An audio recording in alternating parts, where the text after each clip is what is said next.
Hey there, this is Chris Cole from Pennwoods Equine Products with my weekly log number 6. Let me first apologize for being gone for a couple weeks as I had a bit of a cold, or maybe you'd call it the flu, and I couldn't talk very well, which was a big thing for me and probably a big savings for you guys. So the subject that I wanted to talk about today was salt. Road salt, water softener salt, ice cream salt, but in my case, salt for your horses.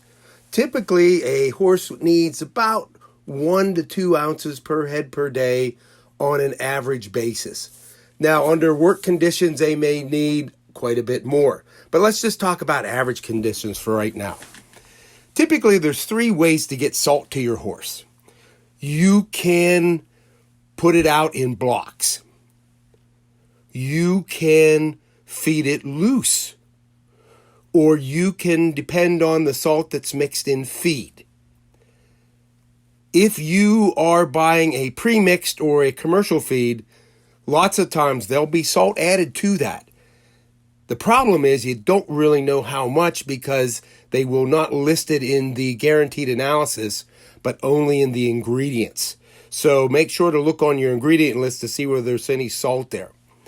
The second way that a lot of people turn to would be blocks.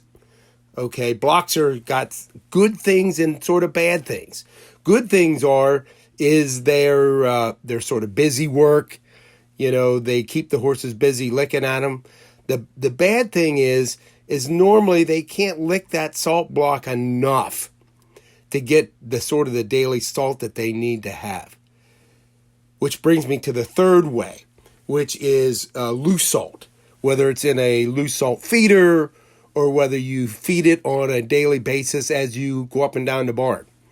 My brother, Chad, when he heads and feeds his horses, he'll actually have a bag of plain white salt where he'll measure out maybe 1 to 1.5 ounces per head per day, and he'll just throw that in the feed bunk with the regular feed so that they get salt on a daily basis.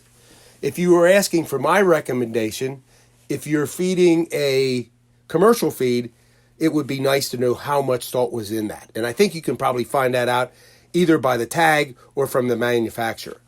If you were feeding like a grain mix, make sure that they add salt to it at wherever you get it mixed at, or if it's a pre-mixed, ask them how much salt they're adding to it.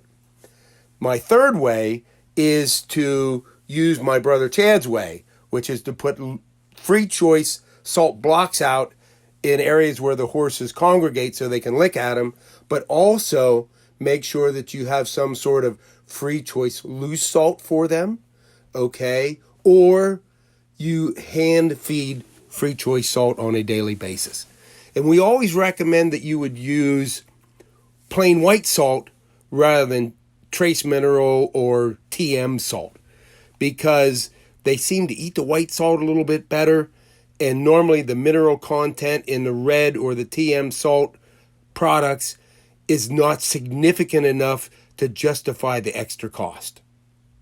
Thank you for listening to me. Until next time,